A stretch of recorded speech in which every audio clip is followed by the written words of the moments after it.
Salut! Comment débuter en SEO? Alors, si vous démarrez votre activité et que vous venez de faire un tout nouveau site, eh bien l'étape d'après, c'est le référencement naturel, le SEO. Alors c'est quoi? Eh bien dans cette vidéo, on va voir comment débuter en SEO en 6 étapes. Je vous explique tout. Salut à tous, je suis Pascal Dumont, je suis formateur entre autres et j'aide les indépendants et les chefs d'entreprise à trouver des clients grâce aux outils du web. Et sur cette chaîne, évidemment, je donne pas mal d'astuces. Donc, si vous avez envie de vous abonner, que vous vous reconnaissez là-dedans, eh ben, ça fait toujours plaisir. Et maintenant, on va rentrer directement dans le vif du sujet. Comment débuter en SEO? Alors, pourquoi le SEO est important dans votre stratégie digitale? Alors déjà parce que c'est lui qui va en fait vous permettre d'être visible sur les moteurs de recherche.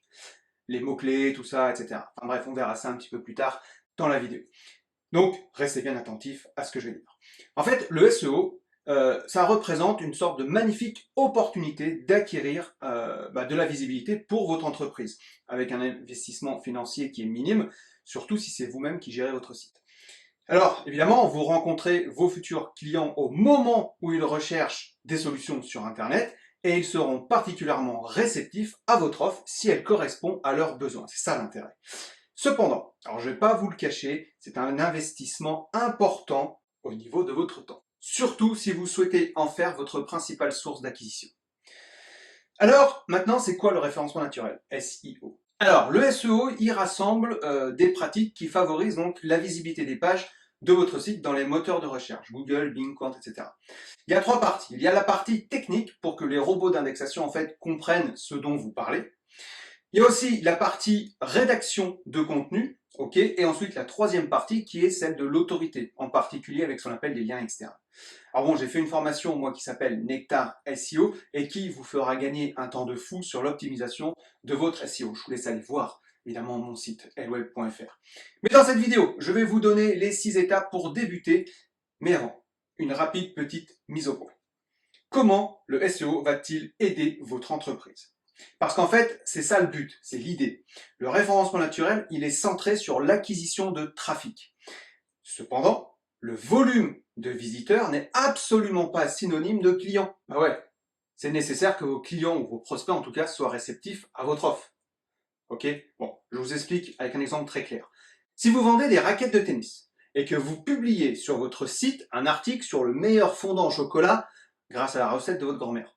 Bon, on est d'accord qu'il sera d'une utilité plutôt discutable, surtout pour mettre en avant votre collection de raquettes de tennis, ok, ou leurs caractéristiques, etc. Ça va pas vraiment intéresser vos prospects, là, la recette de votre grand-mère, ok. Un autre exemple, si vous avez un pote qui travaille dans le béton, disons, ok, eh ben, qu'il a son site web et qu'il partage un article de votre site de raquettes de tennis, eh ben Google, il va se dire mais c'est quoi le point commun en fait entre le béton et la raquette? Et là du coup, il peut carrément vous désindexer. Et là, c'est ciao. Ok? Les algorithmes, en fait, ils vont faire le taf et ils vont vous traquer. Donc tous les liens externes que vous pouvez donner ici et là, il faut que ce soit évidemment cohérent. Ok? Et aujourd'hui, Google il est capable de voir si c'est cohérent ou pas. Alors évidemment, je schématise, je grossis le trait, mais c'est pour que vous puissiez comprendre. Ok? Trouver la bonne offre pour vos visiteurs, c'est encore autre chose ça, et dont on ne parlera pas dans cette vidéo, mais c'est super important. Donc si je récapitule, ce qui est important, c'est que votre contenu soit de qualité, qu'il ait des liens entrants de qualité et avec toutes les métriques de signaux, ok? Est-ce que les gens restent longtemps? Est-ce que le temps moyen passé dessus, etc. est satisfaisant? Voilà. Tout ça, c'est ce que Google va analyser. C'est ok pour vous? Alors s'il y a quelque chose que vous ne comprenez pas, il y a les commentaires, ok? Donc, nous allons maintenant nous focaliser sur la construction d'une stratégie SEO et sur sa mise en œuvre. Le but, c'est vraiment de rester concentré sur l'objectif. Ce travail doit servir votre entreprise. Et donc, comme prévu, je vais vous parler maintenant des 6 étapes pour débuter en référencement naturel. Alors moi, j'ai rien inventé, hein, ok? Ces 6 étapes, elles viennent de Rand Fishkin. C'est une vraie légende d'Internet et c'est un marketeur de génie. En tout cas, c'est ce qu'on dit. Premièrement, créer sa stratégie SEO. Ça veut dire quoi? Ça veut dire se poser la question, quels sont mes objectifs dans mon business? Alors, on parle de l'objectif SMART, etc. Vous irez voir sur Internet. Et ensuite, vous allez pouvoir définir votre objectif de marketing. Comment vous allez pouvoir mesurer vos métriques, etc. La deuxième étape, c'est de rechercher des mots-clés qui sont pertinents. Ça, c'est une étape très, très importante. Et il en existe plein, il y a plein d'outils, il y a Ubersuggest, Transplorer, SEMrush, etc.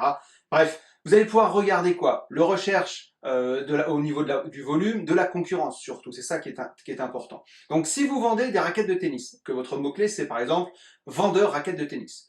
Alors je rappelle qu'un mot-clé c'est une suite de mots, pas juste un seul mot, ok?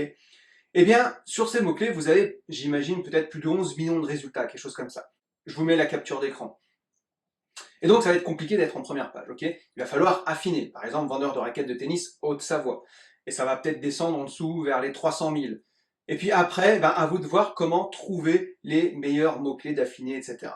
Donc, les outils que j'ai cités juste avant, eh ben, feront le taf et vous aiguilleront pour le volume de recherche par mois, pour la difficulté, etc., de se positionner dessus. La troisième étape, une fois que vous avez terminé votre base de recherche de mots-clés, eh ben, c'est maintenant qu'on va parler de la satisfaction de recherche, l'intention de recherche. Il faut comprendre l'intention de recherche de l'internaute. Si vous vendez des raquettes de tennis, ok, eh ben, peut-être que l'internaute va se demander est-ce que les caractéristiques sont bonnes, le poids, la rigidité, son équilibre, son prix, etc., etc. Et bien en fait, tout le champ lexical qui va tourner autour de la raquette de tennis. Donc il faut que Google comprenne que je suis un expert et que je vais pondre un article de fou sur le sujet. Donc il va falloir commencer à structurer votre article et surtout le champ lexical, d'accord, dans le but de répondre aux besoins de l'internaute, ce qu'on appelle l'intention de recherche. Et l'intention de recherche, en général, est égale à une page. Alors j'ai fait une petite formation d'ailleurs sur comment écrire un article pertinent. Je vous laisserai aller voir également sur mon site internet. C'est une des formations qui marche très très bien. La quatrième étape, c'est optimiser ces mots-clés, donc métadescription, description. Alors la métadescription, c'est ce qui apparaît dans les SERP, d'accord, dans les recherches, en dessous du lien principal. J'ai fait une petite vidéo sur le sujet aussi, je vous laisse aller voir sur ma chaîne. Donc mettez vos mots-clés évidemment dedans, optimisez vos URL, idem avec vos images, le texte, alt, le nom de fichier, etc. avec votre mot-clé. Bref, j'ai fait une vidéo également sur l'optimisation des images. La cinquième étape, c'est la technique du référencement naturel. Validez que votre site ne bloque pas l'indexation.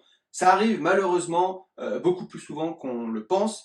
Donc c'est simplement, vous allez sur Google, vous recherchez site de point, le nom de mon site.com, je vous mets une capture d'écran également, vous allez voir toutes les pages qui apparaissent. Ok?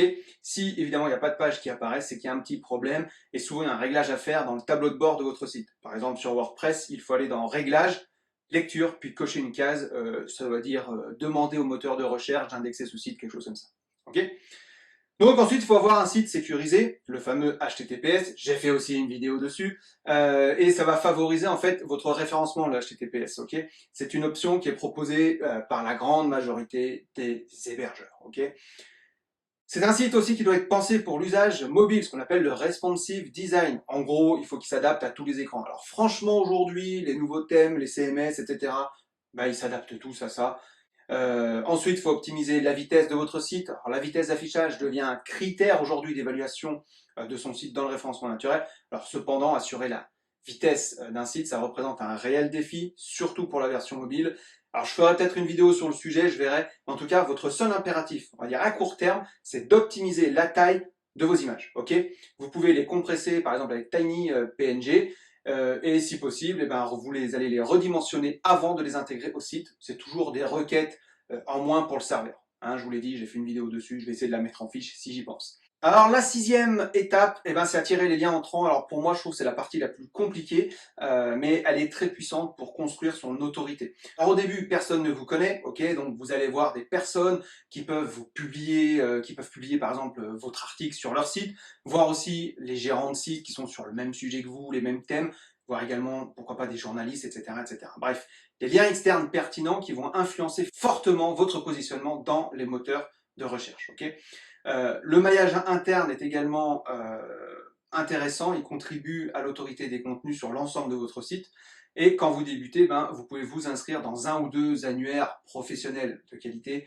Alors franchement, aujourd'hui, ça n'a plus trop la cote, mais bon, vous pouvez toujours tenter de le faire.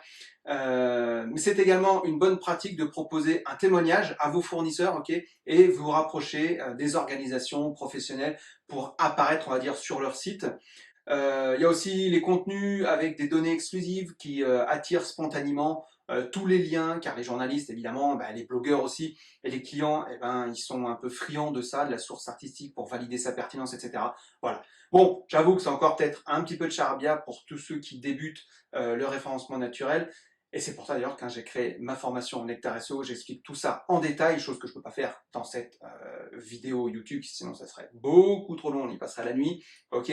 Mais là au moins vous avez déjà la matière pour commencer et débuter votre SEO. Vous allez pouvoir commencer à le bosser correctement. Donc après, si vous avez envie d'aller directement à l'essentiel, gagner du temps, et quand je dis gagner du temps, c'est genre 6 mois, 1 an, ok, juste le temps de connaître au moins toutes les astuces.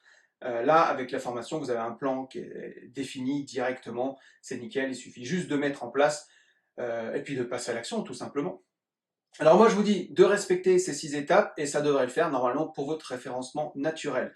Dernière chose, je n'ai pas défini ce que c'était le maillage interne, c'est quand vous avez plusieurs articles sur votre site, ben vous allez faire des liens entre vos articles. C'est ce qu'on appelle le maillage interne. Voilà ce que j'avais à dire sur le référencement naturel. Si vous avez des questions, les commentaires sont là. Sinon, vous pouvez fouiller dans ma chaîne YouTube au niveau du référencement naturel. J'ai fait pas mal de vidéos là-dessus. Vous trouverez certainement votre bonheur.